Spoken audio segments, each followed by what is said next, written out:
your patience with me as I work through the agenda, and I'll try to get us out of here on time.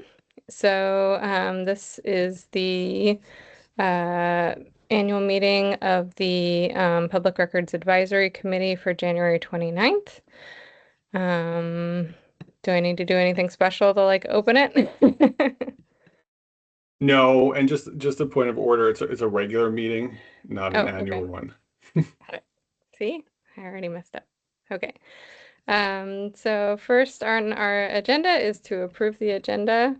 It has been up on the website and properly noticed, but I'll just put it in chat here so folks can take a look and have it easily accessible. And I will entertain a motion to approve the agenda. I move to approve the agenda. Great. Motion by Scott, second. Second by Will Basson. All in favor? Aye. Aye. Aye. Any opposed? All right. So first on the agenda is to review and vote on adopting the 2025 Public Records Survey findings and recommendation report. I will also put that in the chat. So this is a report that we've been working on that grew out of the work of the survey that we conducted last year. And we created a public records advisory subcommittee to work on the recommendation to come out of all the information that we gleaned from all of the agencies that were able to respond to that report. Where is it? There it is.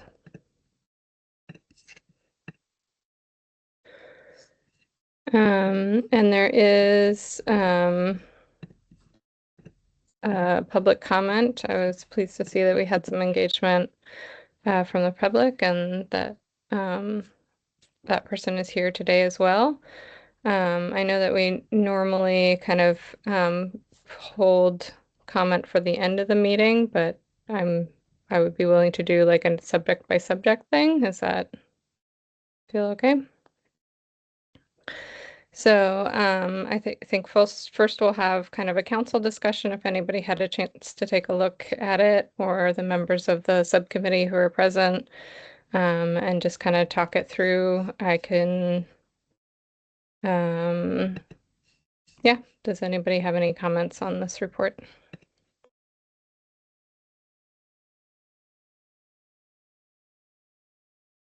Not having been a subcommittee member, but looking over the way the findings and recommendations were structured, I really appreciate it. It's very readable. And I just want to say good work to that subcommittee and to you, Shasta, for leading that. And lots to take away, but I appreciate the format of the report. Okay, thank you.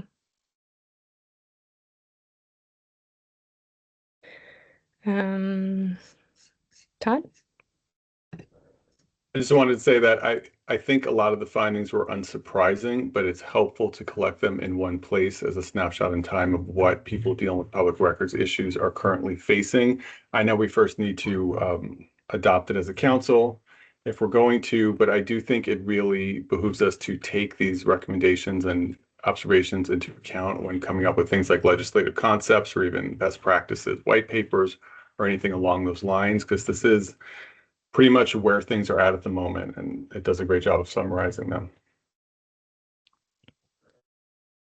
Yeah, I did want to mention that as a limitation of the survey in some respects is that it is a survey of public records, recorders and agencies. So even though we cast a very wide net and there are a lot of responses, and I was very pleased with the level of engagement that we got. And the survey was quite robust that I think that it is also a little one-sided because it is only from the agency's perspective, and so some of the recommendations that people might see are recommendations for the agency to do things differently. And so necessarily the summary will capture that. And so, yeah, but I feel like we did a really good job in the subcommittee to kind of balance everyone's needs. And yeah, I think I'm pretty pleased with the final result. April? Yeah, I was actually going to ask if we were thinking about doing a survey of people who request public records, or maybe a survey of news agencies for a similar their insight into what it's like being a requester. Yeah, I think it's a great idea. I think we'd have to discuss as a council what our bandwidth is. You know, one of the reasons why we did this survey is because that's literally what it says in statute, is that this is what, you know, this council is set up to do, is to survey government agencies and find out, you know, patterns and best practices. So yeah, that's why we did it. All right, unless there's anything else from the rest of the council members, I'll open it up to public comment.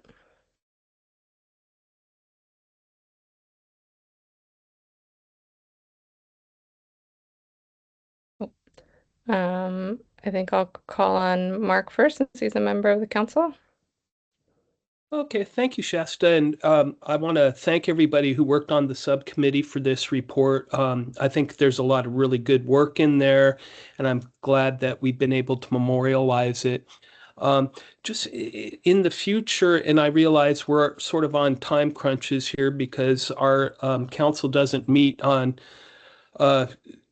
frequently, shall we say. One of the things that I would have appreciated before having to vote on the entirety of the recommendations was to frankly have some more discussion about it. But in reviewing the report and the recommendations, I'll probably be comfortable in supporting its adoption.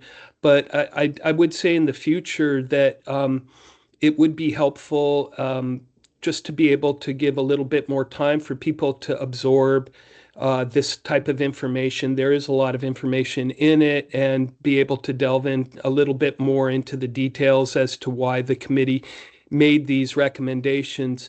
I say that simply because, for example, and I'll just use an example, for the bylaws, we would always give a full committee sort of report before we would ask for any action on these type of documents. So my only request is, if it's possible in the future, to have a discussion regarding these issues prior to adopting them on the same day may be something that we want to consider. That's really all I had to say, Shasta. I really appreciate the hard work that you and the team put into this, and that was really my only general comment. Thank you.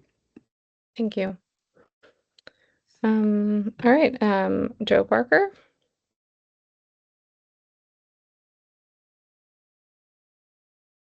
I think you have to unmute, Todd. Yeah, I'm trying, and for some reason I don't see a way to unmute her. Hold on, Joe. If anyone knows what button I should be pressing, I might be missing. It's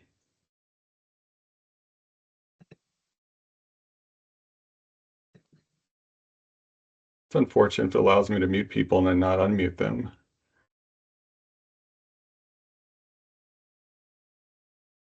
Todd, as the meeting organizer, you might have to go into the meeting details.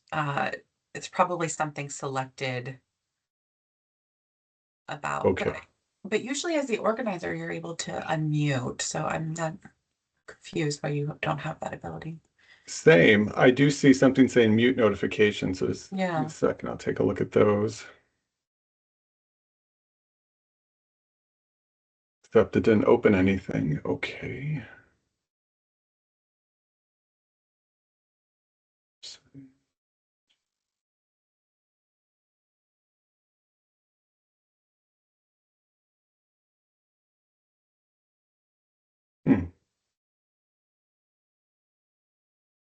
Okay, unfortunately, I'm not seeing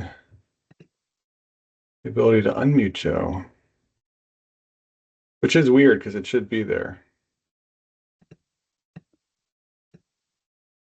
Joe, I'm terribly sorry, but you may need to exit and call back, and then I won't mute you when you join the meeting.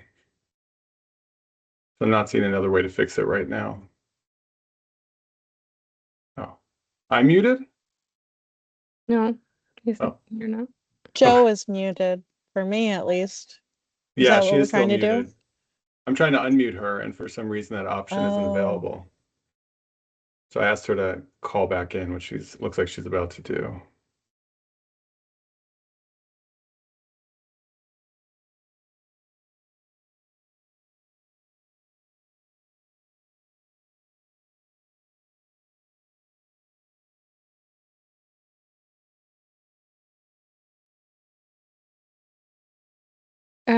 Do we want to put a pin in the vote for a later time in the meeting? We can move on in the agenda.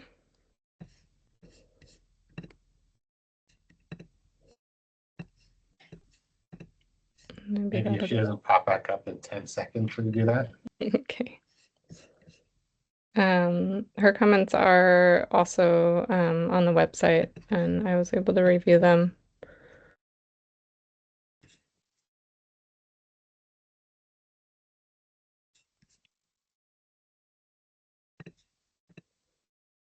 Okay. I'm just going to move on and we can circle back. So next steps for public record survey data. I was trying to remember what we were talking about with that agenda item. So I think it was just about like how often do we want to do this, right?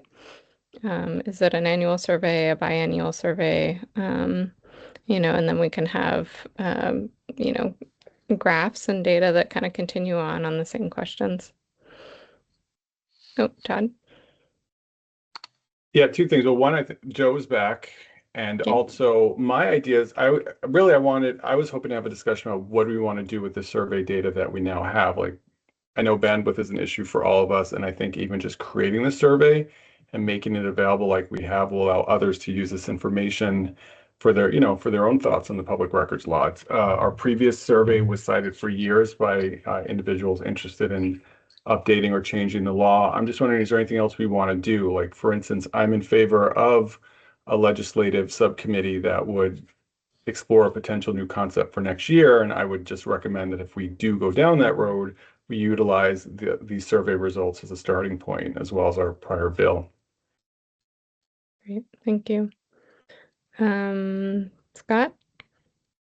Real quick, I was just going to echo, that was my suggestion for Todd is for the count, besides making it available, using it, the legislative subcommittee and any other future conversations we have, but using this as a basis for drafting the legislation. So echoing Todd. All right, thank you. Looks like Joe Barker is with us now and unmuted, so Can you all hear me? yes. First of all, I want to say thank you for allowing me to comment. I do appreciate the amount of data that went through creating the report. When I read things like this, it's over coffee first thing in the morning, so I'm not actually coherent, so to speak. And if something hits me wrong, it's like I got to type it. Thank you, April, for pushing the envelope for public survey and their responses. I myself would see a little bit different organizational structure for the data itself. You know, basically policy, then, you know, practice. Some of the items could be shifted around, but, you know, I've not been intimately involved in all the discussions, so that's just my take on the matter. And I do agree with Mark Landon that there should be comment or discussion prior to approval of a document like this. And that's basically all I wanted to say. Okay, So thank you. thank you. Appreciate it. Did I see Rep. Anderson's hand go up? Yeah, you did, or at least I was trying to. I was just going to say, I know I'm a non-voting member, but somehow a legislative subcommittee sounds like something that I might be happy to be on, even though I have no votes. That sounds fabulous. We would love to have you on there. All right. Well, then I guess we're at the part of the agenda where I would entertain a motion to approve the report.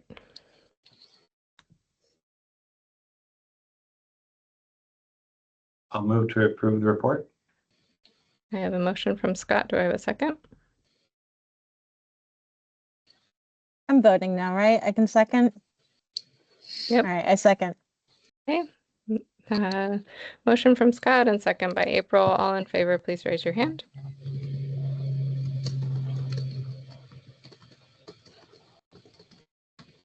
Great. Any opposed? All right, it passes with unanimous approval. So if we can send that out, put it on the website, that would be fantastic. And then hopefully we can grow on or build on that work with our next item, which is discussing restarting the legislative subcommittee. So who wants to be on that committee? We've already got Rep. Anderson there, so that's fantastic. Todd, April, Mark, and I think I would also like to be on there. I'll jump on there too. Okay, great. And Scott. Okay, did anybody write that down? Hopefully Todd did. Yes, great. Okay, wonderful. Who would like to chair that committee? Not it. Not it.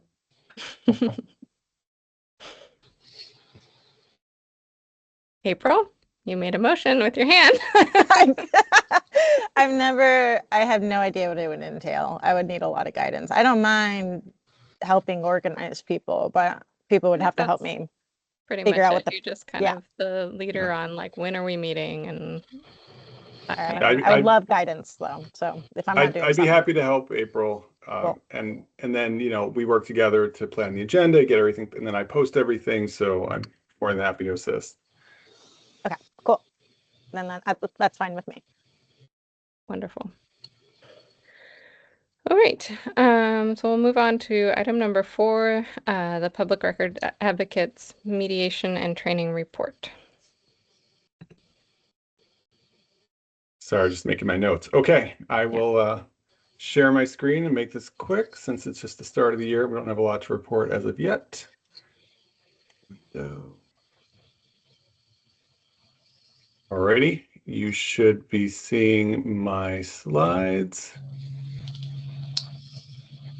And just a reminder, especially for our new members, the way it works is the council has asked the public records advocate, in this case me at the moment, to provide at least during our required meeting, so at least twice a year, updates on the amount of requests for assistance or RFAs, as we call them, that we've been offering, which of course are our mediated public records disputes, as well as trainings to core duties of our statute.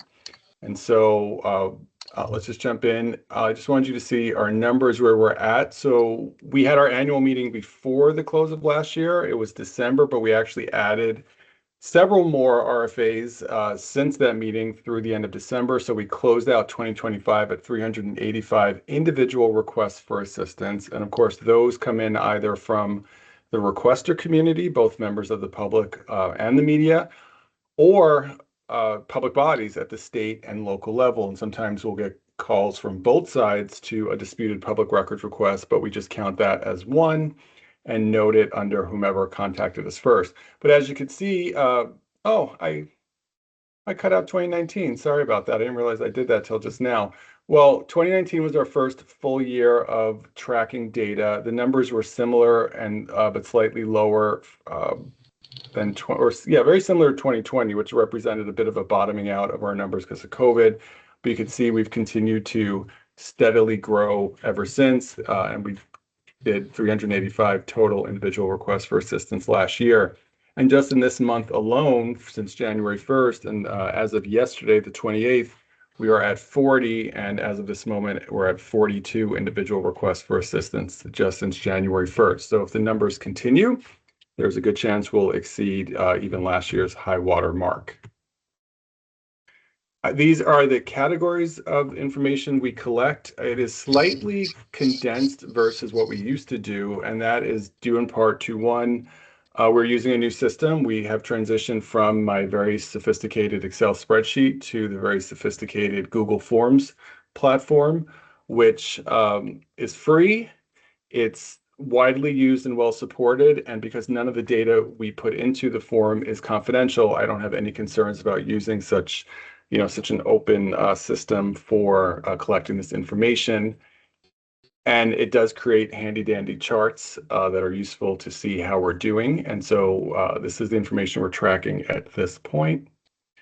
And amongst those 40 requests for assistance we've received so far this year, 10 have actually come from state and local government. 4 have come from the media, and I've broken down who those requests for assistance were with, which public bodies, and 26 from the general public, broken down as well amongst the public bodies from whom they're seeking assistance. We've managed to close 30 of them already, and we've managed to close all 30 within 7 days, which is the key performance measure that our office is working to meet. We're trying to close the majority of requests for assistance in 2026 within 7 days. And so nearly 1 month in, we are on track. And we also currently have 10 requests for assistance open and being worked on, including 1 or 2 that are approaching the 30-day marker that we use to close them simply for administrative ease. Of course, if that requester, whether it's a public body or rather a requester or a public body ever reaches back out and wants to continue working on an RFA, of course, we'll continue assisting them. We would consider it a new RFA. And finally, trainings. We've had 1 training so far that I've provided. So the state of Oregon, the executive branch, has started this group of small agency boards and commissions, just trying to provide general information and guidance about state operations, reports due, etc. Our office is part of this group, and so I recently provided a public records training to them this week. We had about 45 people in attendance. I will be training Secretary of State public records staff on February 10th down in Salem, and we are currently in conversation with the University of Oregon to present at their public records roundtable that we've been doing that since probably as early as 2019. So we usually present at least once a year to their roundtable.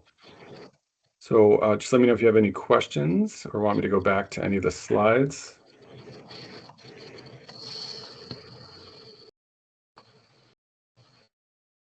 Okay. Yeah, thank you for that. So it sounds like your, requests just keep going up, up, up, up, up. Yes. I really appreciated how you kind of broke out the requesters and also the agencies that they're requesting from. I think that's really helpful information as we kind of continue to try to identify inefficiencies and inconsistencies in the application of public records law, and knowing, are we getting like a lot of requests for assistance from a specific agency or specific jurisdiction, and kind of identifying where those trouble spots are would be great. No, I agree. And I just want to say one more thing about that, because since the Google Forms are new and this meeting came up kind of quickly, I'm actually breaking down who we're getting the RFAs from in a more granular detail than I've even presented here, but I have to figure out how to like easily collate that and present it in in a slide in a Teams meeting. Because like, for instance, request someone seeking an RFA or the record custodian that we get contacted about could be a city, it could be the city's police department, it could be the county, it could be the county's elected sheriff, it could be the county district attorney. But right now, that first category, I still just call city, and the second I still just call county. But within the data we're tracking starting January 1st, I am breaking it down into even that more specific detail. And I'm going to figure out how to present that to this council as we move forward. The more detail to come. Okay, great. All right. Any other comments? Okay, so now I might need to figure out a process. I think if we're going to vote on something, then I can offer public comment. Are we voting on this? It's just a report, yeah? Oh, yeah, this is just a regular report, no voting needed. Okay. Then I think I'll hold comments from the public to the end. Our next discussion is going to be on AI and public records. So this was something that I identified back in November. I actually attended a conference in September, I believe, where I heard a wonderful presentation from somebody who might be here today. So, oh, Scott. Thank you, Shasta. I just have to apologize to the council. I have to Yes. hop off. I'm in the middle of interviews for a position here, but good to see everybody. Thank you so much. Good job leading the meeting, Shasta. And I'll see you all at the next meeting. All right. Thanks, Scott. Yes, so Adam Marshall is here today, so I'm hoping that he'll be willing to kind of summarize his research on what he's found as far as how agencies are using AI and how requesters are using AI. And this is really just intended to be kind of an open discussion where we just kind of start thinking about this concept because the future is now, and I think it is coming faster than any of us really understand. So. Yes, Mr. Marshall, if you're able to hop off mute. Hey, can you hear me? Well, there's a lot of background noise.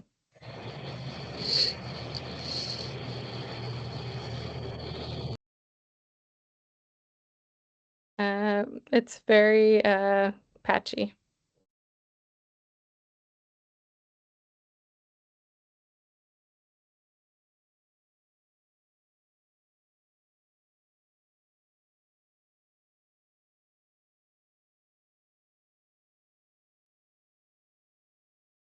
Oh, he might be hopping off to come back on.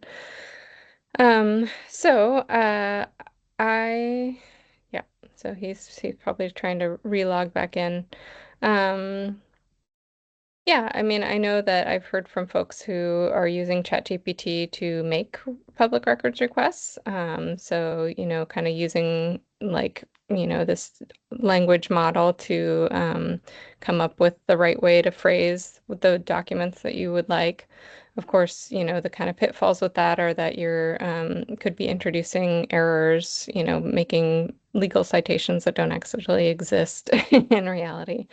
And then what I thought was particularly fascinating about Adam Marshall's presentation is how much agencies are actually using AI to fulfill requests. And that can even be, using body cam footage and then using that body cam footage to create the police report that then goes as a written document. So kind of the pros and cons of that, of also, efficiency, but the potential for the introduction of errors that are being put into a legal document. So I'm just curious if any members of the council have used AI in the public records space and any thoughts you have on it. So are you saying or agencies are creating public records? Because that's what it sounds like. Like they're using AI to review tape to create a police report to fulfill a records request. Yeah, 'Cause that's not that was a that's use not really case, but yeah. Yeah, that's not really, you're creating a record there, and that's not really what public records law is for. You're not supposed to create records. People are just requesting records that already exist. So it seems Yeah, like I mean, I that think would, it's like you have to create a police report when you have a police incident. So instead of the police officer sitting there typing it, it's using generative AI from the video, and then the police officer is supposed to review it for accuracy. Hi, can you hear me? Oh, there he is. Yes, I'm he so can explain sorry. it better.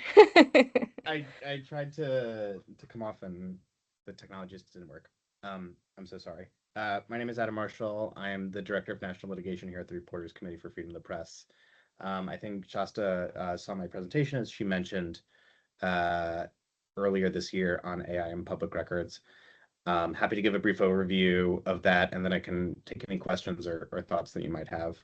Kind of 5 categories of instances in which I think AI is going to touch on the public records process starting in the near future, if it's not already here. The first category is in government agencies creating new public records using AI. So we already see this pretty extensively at the federal level. Lots of different federal agencies are using AI to either generate new information or interact with existing information to create AI assisted summaries or whatnot. State and local government entities are also starting to use AI a lot. I know California agencies, for example, are using it to assist in reducing traffic jams, to provide tax guidance to the public. And Shasta, maybe this is what you were saying before I jumped in and interrupted you. But a lot of law enforcement entities are also using this program called Draft One to generate police reports directly from body cam videos. So I think this, raises a question under state public records laws, including your alls in Oregon, about what is the status of those AI generated records. I have to think under most, if not all, state definitions of what is a public record, that AI generated records would fall within the gambit of what is a public record writ large. So agencies should be thinking not only about how they're going to comply with records requests for information generated by AI tools, but also any associated maybe record retention schedules or record preservation obligations that they might have under state law to make sure that those AI generated records are being stored and are accessible in response to public records requests. The second category of actions where AI might come in is in the public wanting to use AI to draft public records requests. I don't know if you all have seen any of this coming your way already. Unfortunately, I think that a lot of the kind of default write me a public records request into certain chat-based AI systems don't tend to produce very good requests. The requests tend to be overbroad, and they often come out along the lines of saying, I want anything related in any possible way to topic X or subject Y. And I don't think that that's a great result, because it doesn't help the requester kind of focus on what they're really interested in. And it doesn't help the government agencies, because you're like, well, now I have to figure out what is everything related to this other thing. So when I do training around this, I always tell members of the news media, who is, my particular constituency, not to submit record requests for any and all records related to X or Y. And that holds true whether you're writing it yourself or using AI to help you draft a records request. Where I do think that AI can be really helpful for requesters in the process of writing to the government is helping connect the language a little bit between government specific terminology and layperson terminology. So, for example, within the government, there might be a particular way of describing something or talking about something, or there might be a form that a particular agency uses, or there might be a process that the agency uses. And that form or process or whatever it is might be exactly what the requester wants, but they don't know the kind of like insider baseball terminology used by the government. And I do think what AI can do is help translate sometimes a kind of more common parlance request into something that is more specific. And so agencies can help requesters in that vein by making available taxonomies or catalogs or descriptors of different information systems and different record retention schedules and that type of thing, so that requesters can, and I've already started doing this in some of my work, requesters can start building essentially AI tools to help them better describe records. And I think that that is a really fruitful area for AI and public records. I also want to talk about so number 3 on my list is the government and government agencies using AI to respond to records requests.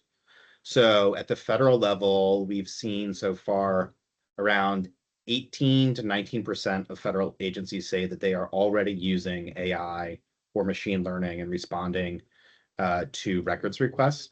In most instances, agencies are using that to index or catalog or organize records when they are searching for responsive records.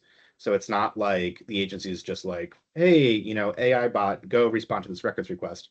It's that they're using AI or machine learning, which are sometimes related, to try to find responsive records for the requester. Some agencies are starting to use pilot programs to try to use AI in reviewing responsive records for either redactions or at the federal level for declassification of classified records.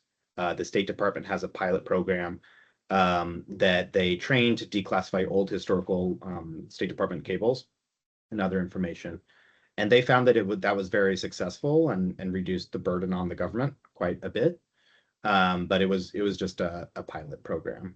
I have to say that, you know, from the requester side and you know, as a requester lawyer on many occasions, I have thoughts, concerns about agencies relying too much on AI in the response process, especially when it comes to determining whether exemptions are properly applied or not. I mean, this is going to be a very specific area of the law when it comes to, you know, different states and different types of exemptions.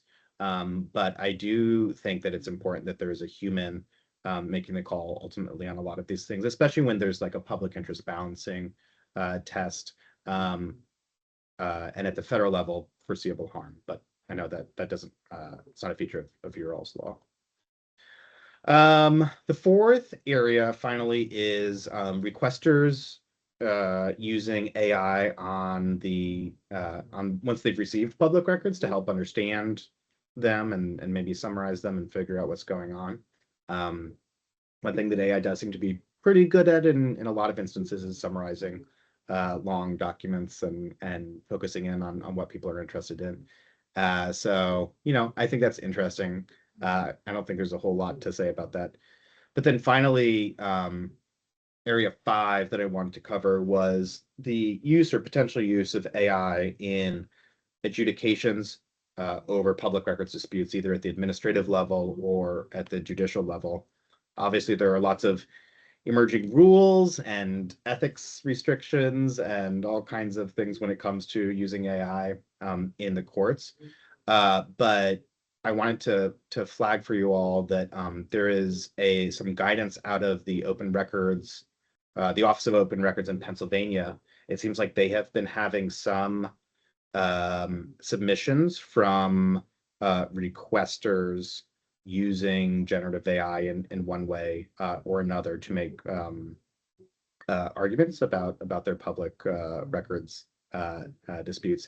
And the office there has said, don't use that. You can't use AI generated content without independently verifying the accuracy of everything that you're submitting. If you do that, that might submit you to sanctions or subject you to sanctions rather. And so there's lots of ongoing debate in that area, but that's kind of the fifth dimension of what I wanted to talk about. So Wonderful. I really appreciate you summarizing all of that very efficiently. And, you know, so I think it just kind of shows how this is something that all of us on the council, I think, need to be thinking about and planning for even. I don't have any like specific recommendations or anything, but I just kind of wanted to open up the discussion and see if anybody else is using AI or thinking about how this can both be a pro in, you know, being more efficient, but also being mindful of any safeguards that we need to put in place for some of those cons. April?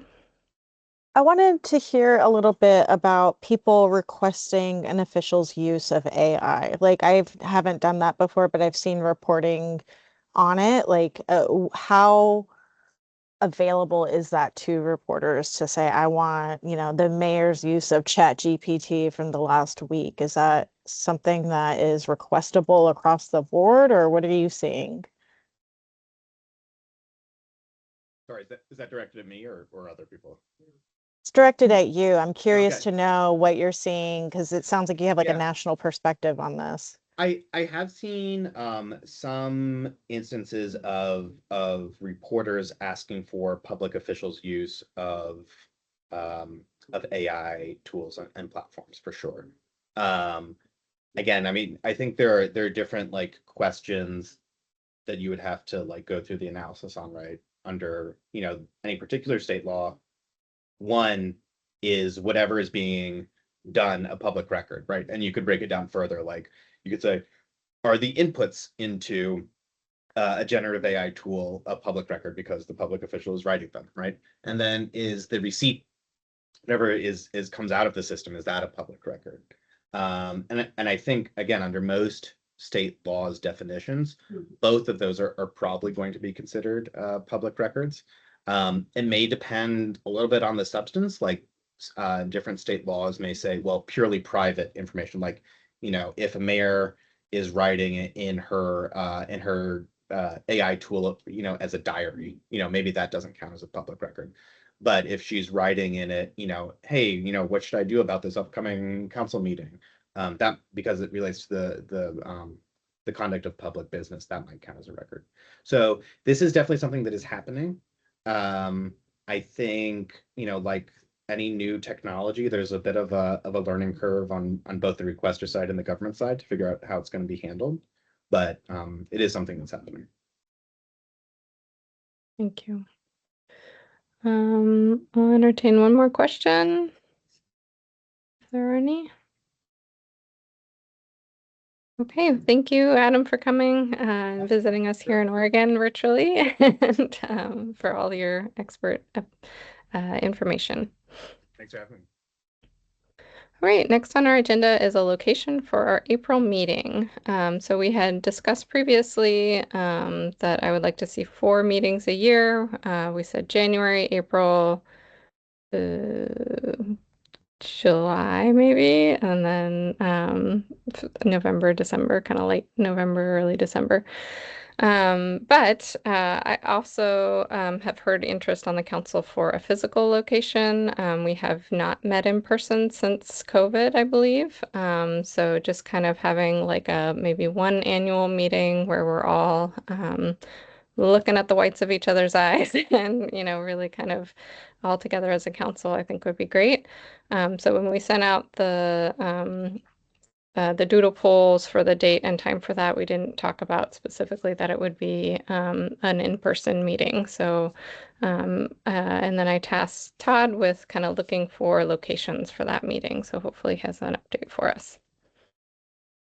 Yes, I have good news on that front. Well, thanks to Brianna for sending me to the right person at DAS, who then sent me to another right person at DAS, as well as no, she helped me with one thing, then I needed help with a different location, as well as thanks to DOJ. I now can confidently report that both the state office building in Portland and DOJ's office building in Portland have availability for us to meet in person there, with all the necessary requirements, including that we can allow in members of the public to attend our meeting in person, as well as the ability to record and broadcast the meeting on Teams and have people join us virtually, which is required. So let's just call that a hybrid meeting option.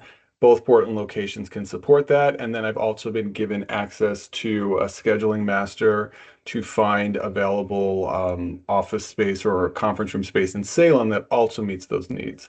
So as you mentioned, Shasta, the doodle poll did not reflect the likelihood that this would be in person. And obviously, I think the location will affect people's availability. But now I can say that in April, kind of depending on what day we want and where, there should be space available in both Portland and Salem. Awesome. And I didn't look anywhere else since this is just our first time meeting and those seem like the best locations. Okay. Any comment on whether folks prefer Salem or Portland? Portland, but I'll go to Salem. I'm happy going to Salem, but I'm closer to Portland because I'm in Portland. Salem, but I'll go to Portland. I mean, I represent Salem, so I live in Salem. Okay. Well, I would also prefer Portland because I'm up here, but I'm willing to go to Salem.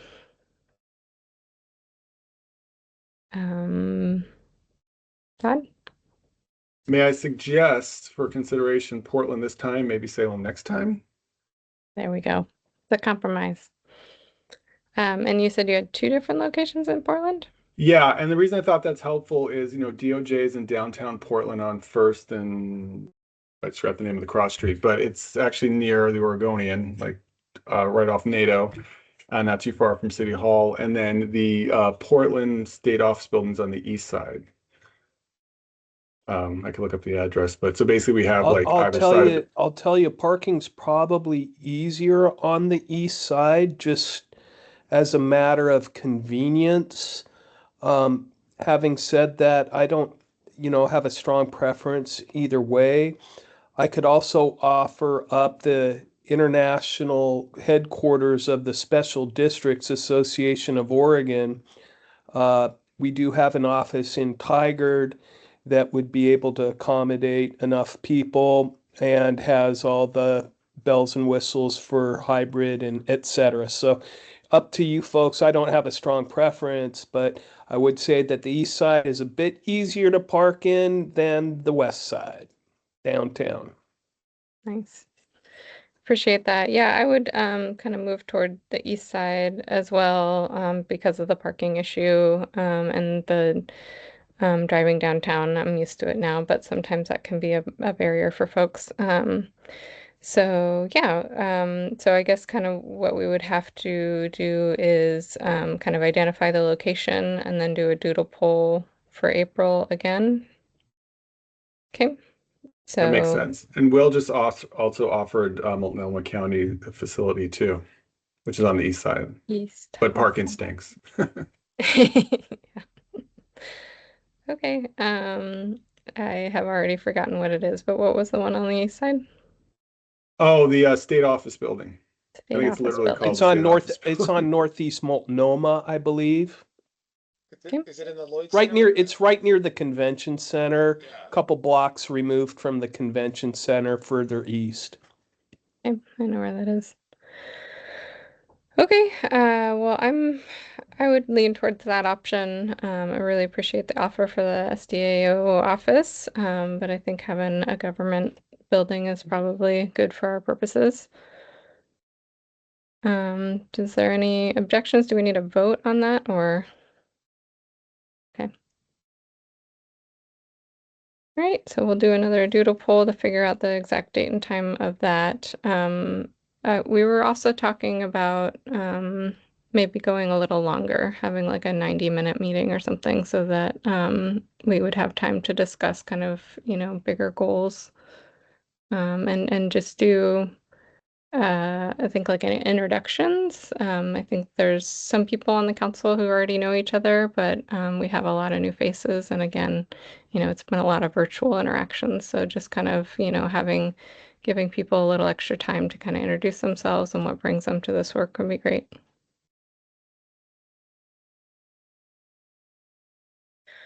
Okay, now we have public comment.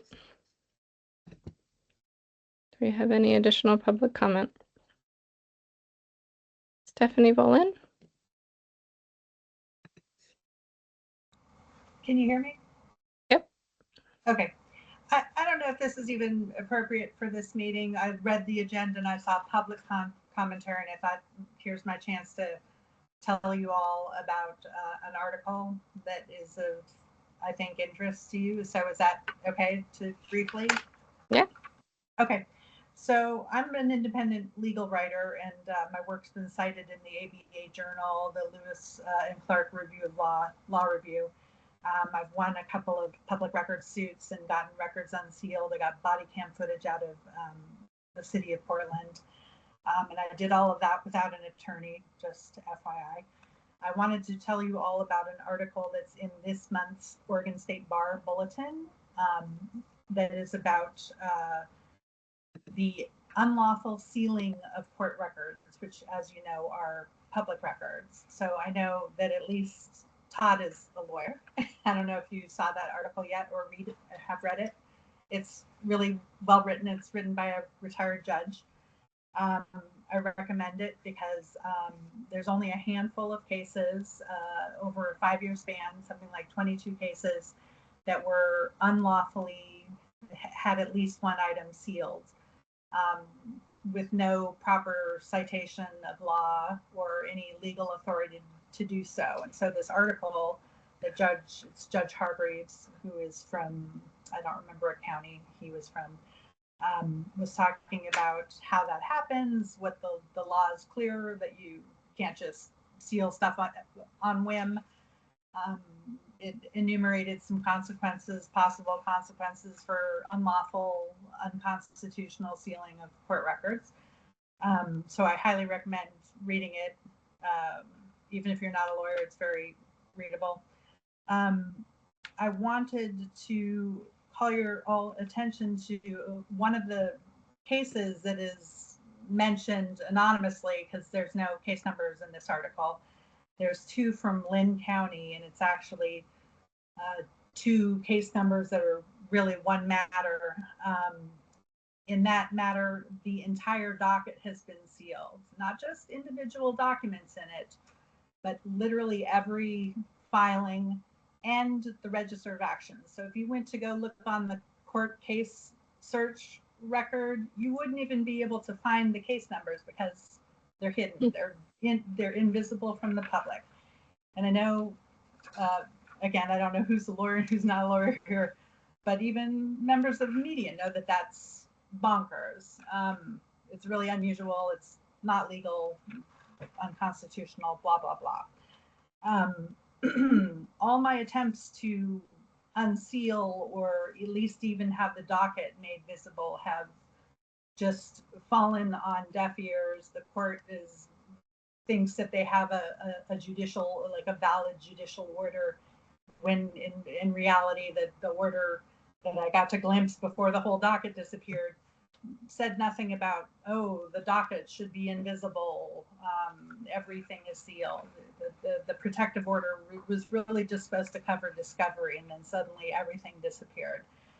I tried to go through the Attorney General appeal process and was told that I'd have to do a suit because it is technically contesting the decision of an elected official, which is also not accurate. It's not an elected official. It's court staff that's sitting there not giving me the records. So now I'm facing either having to file a costly intervention, file a costly public record suit against the elected official judge, or I'm even debating like a petition for a writ of mandamus on this. When really, like, if you read this article, the consequences for such an unlawful sealing of records are pretty clear. It's actually criminal to tamper with records, tamper with public records. I mean, it's a Class A misdemeanor. Who cares? I'm sure they're not going to go after a judge for that. But anyway, I just wanted to put that out there. That Appreciate it. Shouldn't be this hard of a process just to get get court staff to follow the law, comply with the public record request, etc. So I'm just putting everyone here, on alert that this is about to escalate. And if anyone wants to know any more information, I know Todd at least knows my email. So all right. Well, we really appreciate you sharing that experience with the council. In the interest of time, I'm going to move on. Representative Anderson. Yeah, just very quickly, Judge Hargreaves practiced in Lane County, and 40 years ago, I used to appear in front of him. I am a lawyer, but I'm retired. But the judge and I, since I've been in the political arena and the governmental arena. He and I have had many, many conferences in person and on phone about the whole public records issue. So I haven't read the article, but this is a guy who is knowledgeable about the situation. So it might be a good thing to read. Yeah, that's great. And I did put the citation in the chat if anybody wants to read it. It's page 32 of this month's edition of the Bar Bulletin. Any other public comment? Seeing none, we'll move on to the last agenda item, which is the next meeting date and agenda topics. As we discussed earlier, we're going to do a doodle poll of council members to figure out when our next in-person meeting will be. And Todd has the Portland State Office Building at 800 Northeast Oregon Street there in the chat. That's where it will be, but we don't know when exactly yet. If there are any agenda topics, please feel free to bring them up now or email me, Todd and Scott, the executive committee. The legislative subcommittee will hopefully meet in the interim at least once, maybe, so that they can let us know what they're working on.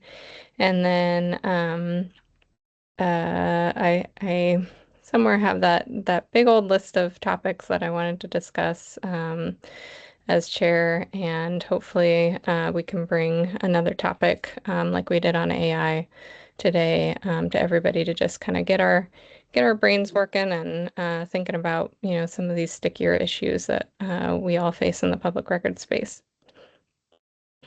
Yeah, Mark.